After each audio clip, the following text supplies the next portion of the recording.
Hello বন্ধুরা, আজকে আমি তোমাদেরকে দেখো এই যে মেথি শাকের তরকা করে দেখাবো। দেখো মেথি শাক ভিজিয়ে রেখেছি, ছাড়িয়ে শাক পাতাগুলো ছাড়িয়ে এবং গোটা গোটা ভিজিয়ে রেখেছি।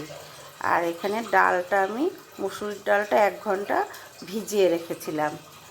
এবার কড়াইতে জল দিয়েছি, জলটা ফুটে গেছে, আমি এই যে ডালগুলো দিয়ে দিচ্ছি সেদ্ধ হবার জন্য।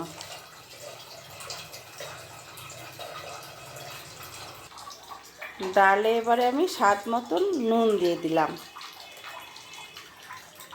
আর কয়েকটা কাঁচা লঙ্কা চেরা দিয়ে দিলাম। এবার ডালটা সেদ্ধ হবে।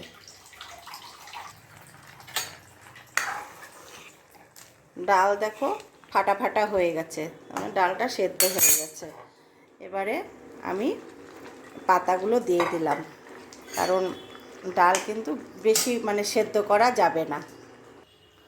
ডালটা আমার পুরোপুরি দেখো সেদ্ধ হয়ে গেছে, আর পাতা দিয়ে মেথি শাকগুলো দিয়ে সেদ্ধ করে নিয়েছি। এবার এই পাত্রটাতে ঢেলে দিলাম, তেল দিয়ে দিচ্ছি, বেশি একটা দেব না, অল্প করে তেল দিলাম। এবার একটা শুকনো লঙ্কা আর মেথি ফোড়নে দিয়ে দিলাম। ফোড়নটা বেশ পুড়ে গেছে। এবার একটা বড় সাইজের টমেটো আমি কুচিয়ে নিয়েছি, এই টমেটোটাকে আমি তেলের মধ্যে কষিয়ে নেব। এই টমেটো কষানোর মধ্যে আমি সামান্য পরিমাণে একটু হলুদের গুঁড়ো দিয়ে দিলাম আর একটু কষিয়ে নিচ্ছি। টমেটোটা কিন্তু আমার কষানো হয়ে গেছে দেখো। আর এবার আমি মেথি শাক দিয়ে সেদ্ধ করা ডালটা এর মধ্যে দিয়ে দিলাম টমেটোর মধ্যে। এটা কিন্তু একটা খুব হেলদি খাবার, তেমন তেলও নেই আর মশলাও সেরকম কিছু নেই। যাই হোক,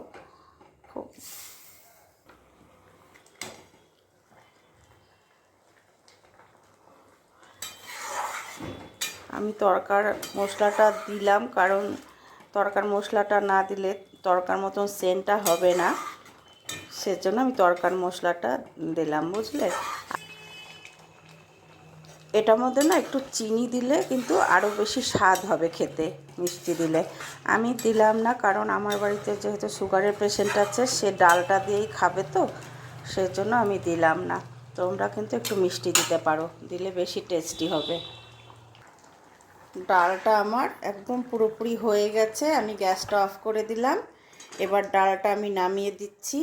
এই ডালটা কিন্তু ভাত, রুটি, পরোটা যাই হোক, যা সব কিছুর সাথে খেতে ভালো লাগবে, আটা জাতীয় জিনিস যেগুলো, সেগুলো সব কিছুর সাথে এটা ভালো লাগবে, এমনকি ভাতের সাথেও।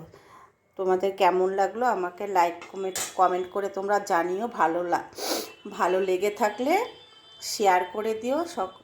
সকলে ভালো থেকো, সুস্থ থেকো। ঠিক আছে বন্ধুরা, রাখছি এখন।